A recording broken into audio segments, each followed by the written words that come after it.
Assalamualaikum warahmatullahi wabarakatuh. Waalaikumsalam warahmatullahi wabarakatuh.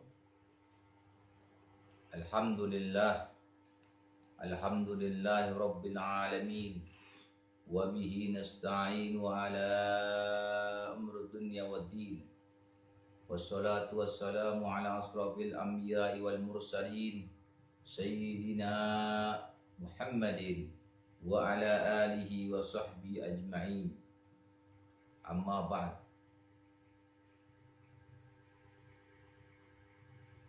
Qala Allah Ta'ala fil Qur'anil Karim. A'udzu billahi minasy syaithanir rajim. Bismillahirrahmanirrahim. Kullu nafsin dha'iqatul maut. Qala Rasulullah sallallahu alaihi wasallam, khairun nas anfa'u lin-nas. Qala aidan, man satara musliman satarallahu yaumal qiyamah. Amin amin ya rabbal alamin. Saudaraku pencinta channel YouTube Ustadz Zainal Fikri yang dirahmati oleh Allah Subhanahu wa taala.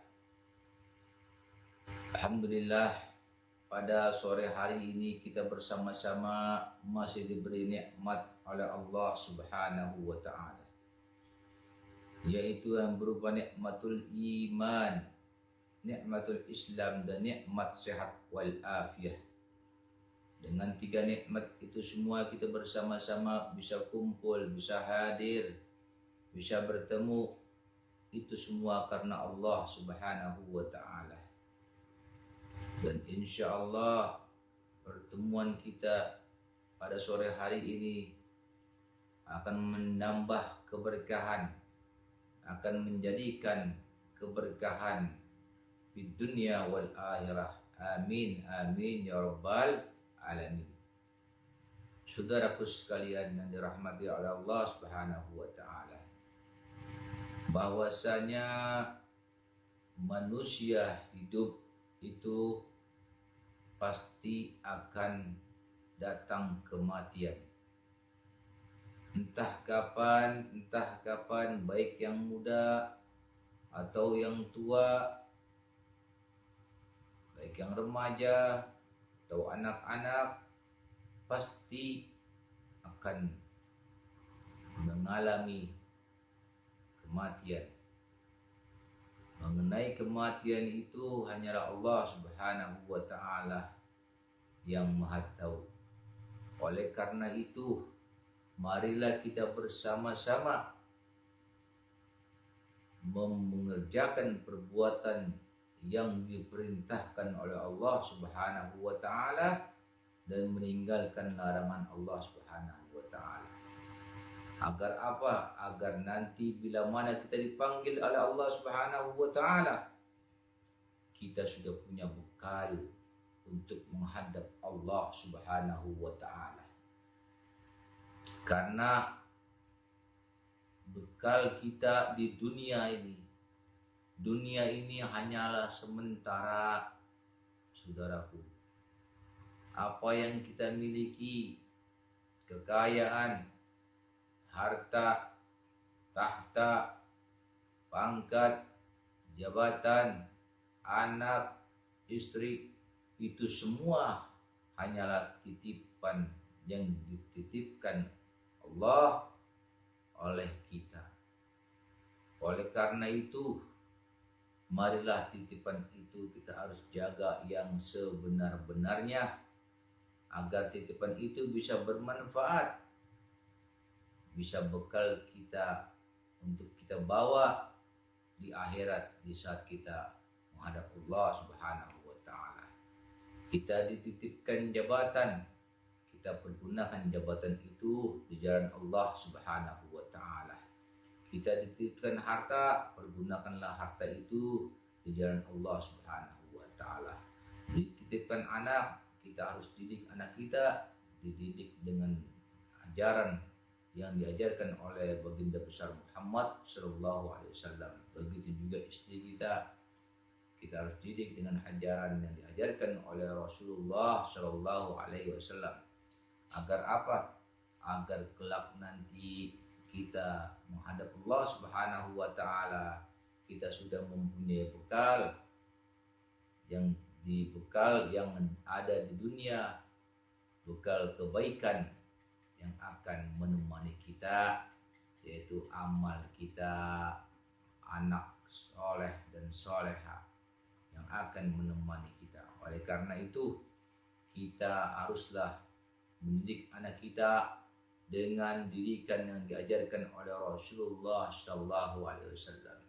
Saudaraku yang dirahmati oleh Allah Subhanahu Wa Taala, bahwasanya kekayaan yang kita miliki, rumah yang besar yang kita miliki, itu yang diberikan oleh Allah Subhanahu Wa Taala. Itu bukan karena Allah sayang kepada kita, bukan karena Allah cinta kepada kita. Itu hanyalah bahwa Allah Subhanahu Wa Taala menitipkan kepada kita, bahwasanya titipan itu harus benar-benar jaga, dan titipan itu benar-benar menjadi ujian kita. Kalau kita bisa membawanya, kita bisa diuji dengan Allah Subhanahu Wa Taala, kita bisa menjalankannya, insya Allah ujian itu akan lulus dan kita akan mendapatkan hasil yang baik yang bisa kita bawa nanti di yaumil akhir. Oleh karena itu, marilah kita banyak-banyak mendekatkan diri kita kepada Allah Subhanahu Wa Taala. Ittaqullaha haqqa tuqatih wa la tamutunna illa wa antum muslimun. Setiap muslim dan muslimat diwajibkan bertakwa kepada Allah Subhanahu Wa Taala dengan sebenar-benarnya takwa. Arti takwa itu bahwasanya kita takut kepada Allah Subhanahu Wa Taala. Arti kata takut itu apa? Kita takut kepada larangan Allah yang harus kita tinggalkan. Kita takut akan perintah Allah yang wajib kita harus kerjakan.